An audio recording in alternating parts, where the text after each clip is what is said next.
Alright, this video will talk about Precalculus section 3.5, equation solving and modeling. By the time we're done with this lesson, you should be able to apply properties of logarithms to solve exponential and logarithmic equations algebraically and solve application problems using these equations.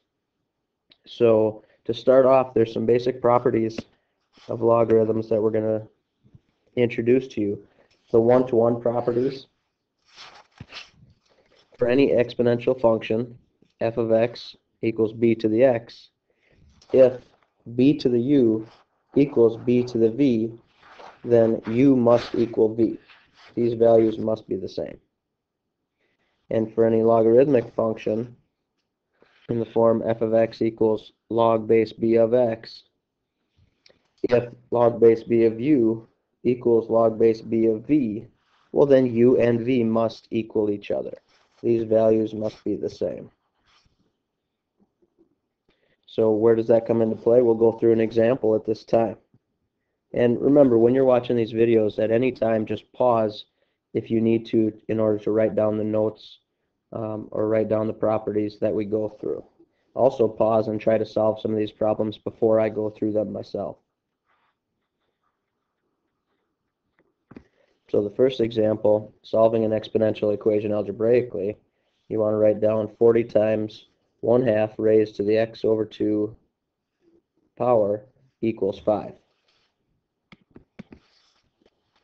So for this problem, I would try to isolate the term that has the x. So right away I would divide both sides by 40.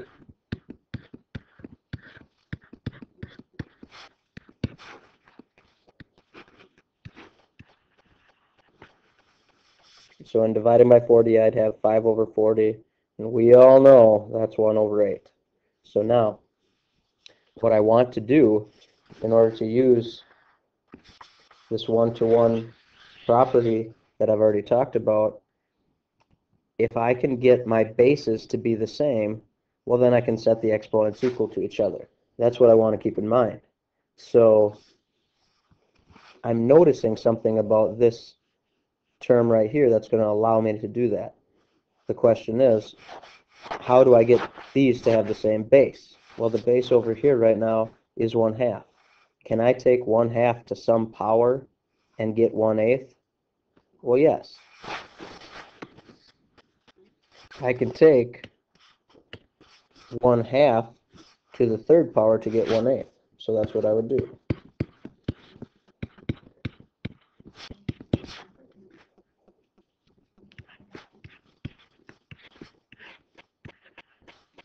So now, since I have the same base, the only way for these to be equal is if the exponents are equal to each other. So now I can say x over 2 is equal to 3. And now I can solve by multiplying. X would equal 6. X would equal 6. So as a good rule of thumb, you'd always want to plug that back in to verify that your answer is correct.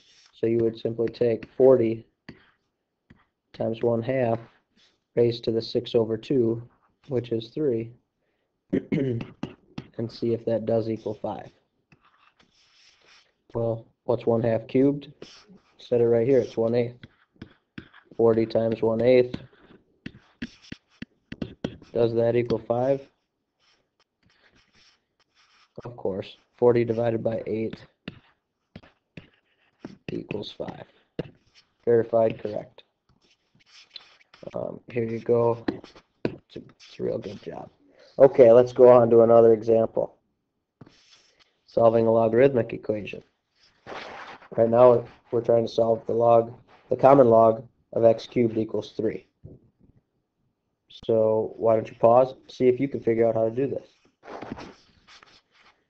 There are two different ways that I would think to do this. One way would be, since I have a log base 10, what I could do is not change one side at all, and then change this in another form with the same log. What I mean by that is, how would I get 3 for an answer if I used the common log just like I use the common log on the other side. Well, if I take the common log of 10 cubed, well, I know from properties I've learned before that this exponent could go out front, and then the common log of 10 equals 1, so that still equals 3. Why would I want to do that? Well, the property we talked about earlier shows right here. If we have two logs with the same base set equal to each other, then what we're taking the log of, those must be equal to each other. That's what we're looking for here. I've set this up so that I have the logs of the same base. They're the common logs, so log base 10, which tells me that I now can set these parts here equal to each other. So if I do that quite quickly, you would realize in order for x cubed to equal 10 cubed, x would need to equal 10. The other way that you might think to do this is starting the same way. You could use a different property, one of the first ones we talked about, where if I took both, since these two sides of the equal sign are equal to each other, if I took the base here, which since it's a common log, it's a base 10, I could take 10 raised to this left side and set that equal to 10 raised to the right side. So if the bases are the same, their exponents need to be equal to each other, which we said they are here. Why would I do that? Because you know from the proof we went over earlier, or a few days ago, depending on when you're watching this, that if you have the same base,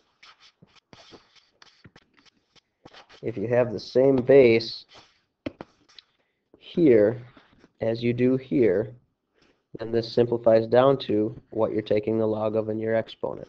So what that means is we get to that same point where x cubed would equal 10 cubed and x would equal 10.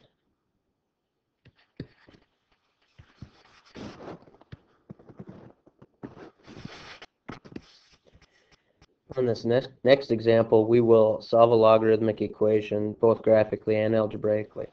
So graphically, just like before, if we can do it two ways. If I have this is my equation, I could set the left side, or I could write y equals the left side of the equal sign, graph that, y equals the right side of the equal sign, graph that, and find the intersection.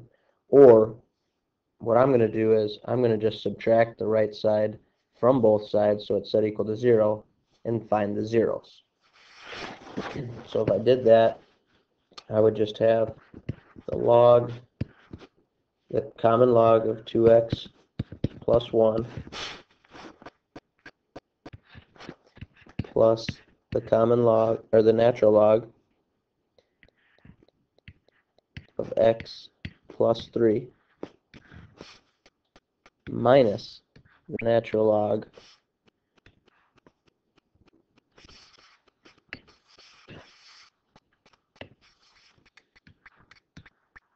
of 8 minus 2x. Have that set equal to 0. So basically what I'm going to do is I'm going to plug y equals this into my graphing calculator and find where it hits the x-axis. I'm going to find the x-intercept, known as the 0. If you graph it, it'll look like this, and you'll find x equals x equals 0.5. And actually, I want you to make one adjustment to your equation here. I don't want you to have a mixture of bases for this example. So what I want you to do is I want you to change so that you're using the common log for each. Use the common log for each of these terms is what was intended. Just typed wrong earlier, and that will give you x equals 1/2 if you graph it out. so that'll be easier to work with. Make sure you change that in your problem here.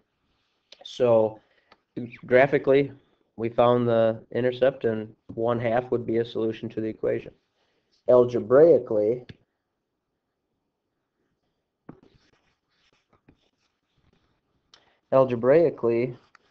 we'll use our properties from the last section that will allow us to combine these into a logarithm. So again, we want this to say the common log, and I remember that when there's addition, I can combine them into one logarithm that uses multiplication. So I'd have 2x plus 1 times x plus 3. And sometimes this thing just cannot keep up with me.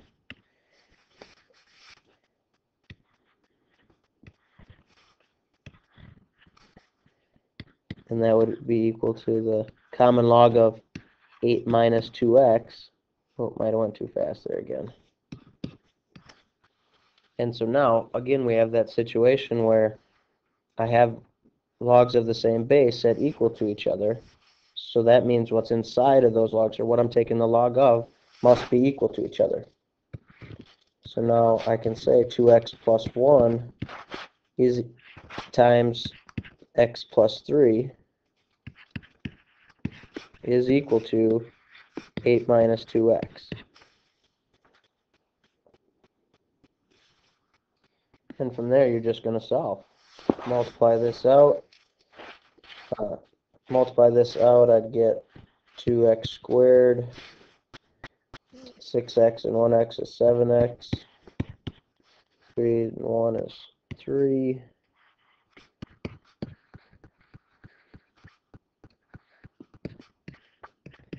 Bring them all over to one side.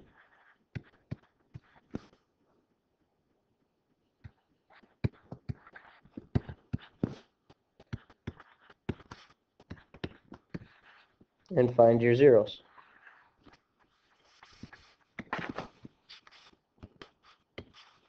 So this could be broken up into, so we need a 2x on one of them. You got to multiply to this, so we need a plus and a minus. Looks like minus 1 plus 5 should work here. 5 times 2x is 10, minus 1x is a 9, so that works out nicely. And what you'll find here is you get that x equals 1/2 as a solution, and then you also get an x equals -5. And you would know that x equals -5 would be an extraneous solution.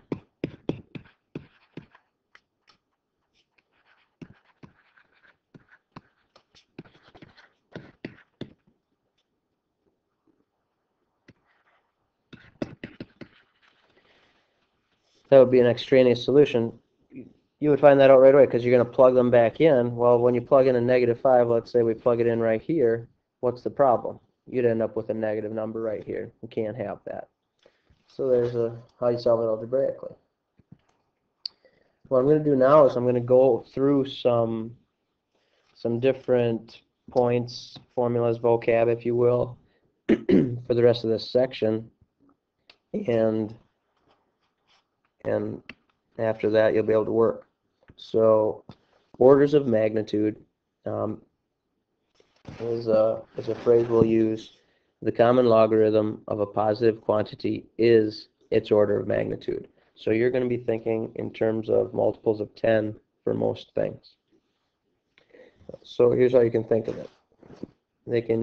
Orders of magnitude can be used to compare any like quantities. Like a kilometer is 3 orders of magnitude longer than a meter.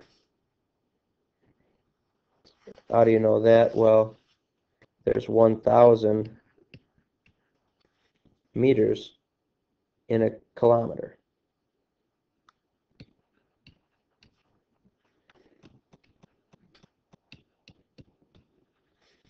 So a kilometer is 3 orders of magnitude longer than a meter.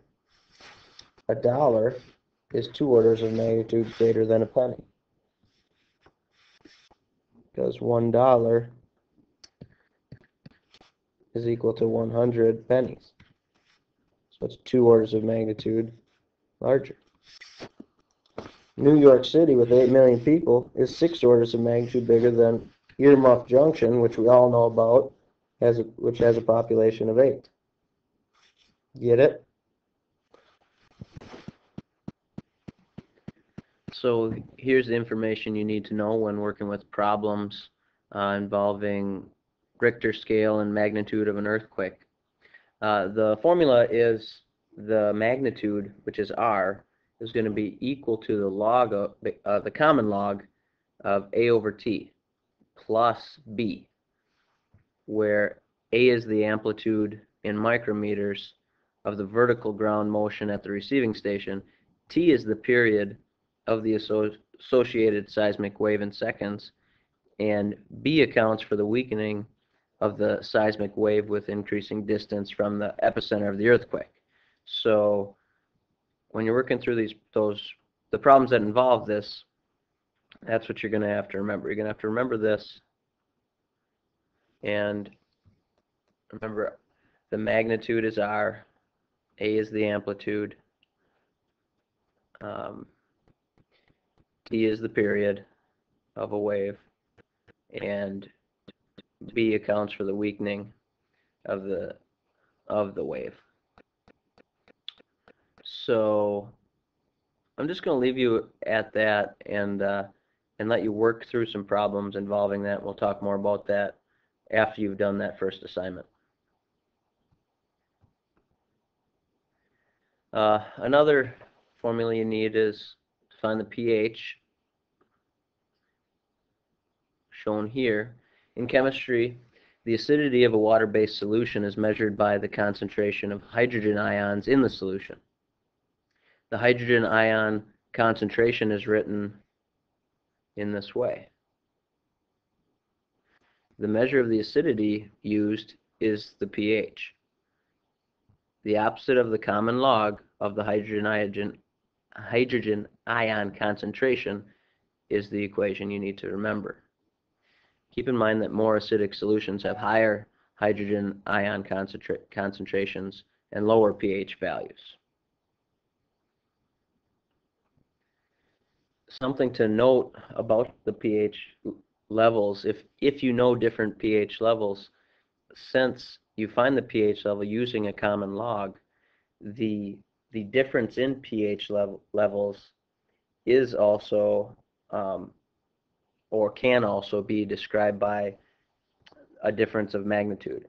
What I mean by that is if one thing had a pH level of, say, 2 and another had a pH level of 3.9, then they would differ by an order of magnitude of 1.9. 3.9 minus 2 is 1.9. You'll have problems like that in your homework. We've also got Newton's law of cooling. Here's a formula for that. I'll just read through this here. An object that has been heated will cool to the temperature of the medium in which it is placed. So the temperature of the room where it's at generally. The temperature T of the object at time T can be modeled by this equation for an appropriate value of K, where T sub m is the temperature of the room, if you will, or whatever surrounding the object, if it's in a jar with a certain temperature, or so on. T sub 0 is the temperature of the object itself, and this model does assume that the surrounding medium contains a constant temperature. We'll now go through an example using Newton's law of cooling. A hard-boiled egg at temperature 100 degrees Celsius is placed in 15 degrees Celsius water to cool. 5 minutes later, the temperature of the egg is 55 degrees Celsius. When will the egg be 25 degrees Celsius? So to start this problem, we have to realize what we're given. Our t sub 0, remember what we're starting at. If you look back at what we just talked about, the temperature of the object is 100 degrees. The t sub m is 15, and after 5 minutes, the temperature is 55. So t of 5 would equal 55. So the first thing that we'll have to do is we'll have to plug in all of that information in order to solve for k.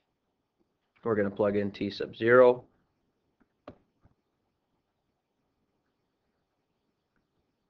We're going to plug in t sub m. So the 15 will go here and here. And since t of 5 equals 55, we can plug in 5 for t, and we can plug in 55 for t of t. So go ahead and do that and solve for k. So what you should have found, plug them in initially, you get this. 100 minus 15 was 85. Everything else is just plugged in. Subtract 15. Divide by 85. Take the natural log of both sides. Remember, we choose the natural log. We take the natural log of both sides since e is our base.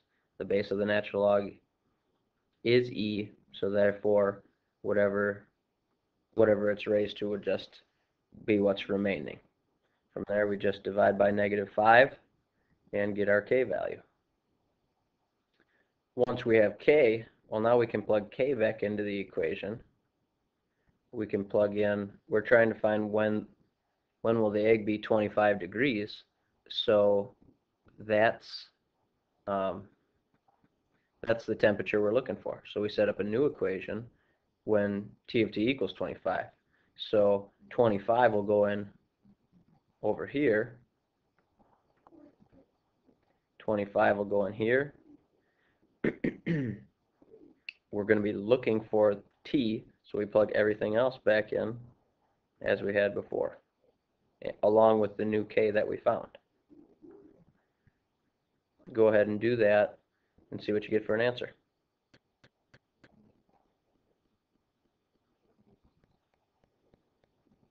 Here's the same work involved. Should end up with about 14.2 minutes. I'll just show the rest of the information we will be talking about so you know what to take notes on.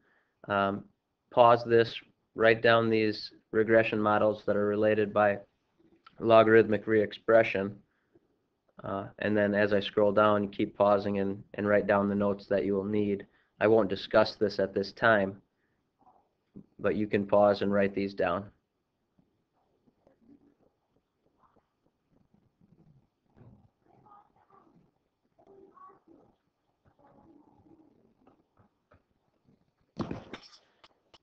I'd like to take just a couple minutes at this time to review some of the key concepts from 2.1 through 2.3 that might be troubling to some students. I'm not going to go over everything from 2.1 to 2.3, but some things that could help you. Just verbally, some things to make sure you can do. You should be able to tell if a function is exponential or not. You should be able to find the value of exponential functions at certain points or for certain x values just by simplification. So you should know how to simplify given certain exponents. And you should be able to tell, no matter what the base is of your exponential function, you should be able to tell its position on a graph relative to its basic function. So what I mean by that is, if I give you an exponential function, you should be able to tell me how to get to that function when relating it to its basic function. And you should be able to do that without using a graphing calculator. You should also be able to tell me if it's a growth or decay function. Also, make sure that if I give you an initial value and another value for an exponential function, that you can write the exponential function equation. That's just like saying I could give you a coordinate point that the graph goes through along with the function's initial value, and you can write the equation from that. We had plenty of problems like that in your book. Guess I actually will not have time to go over any examples, and I can't. I just feel like my descriptions of what I expect should be enough. Review the assignments from 2.1 through 2.3, and you really should be okay. If you can do all the problems from those assignments, you should be fine for your quiz.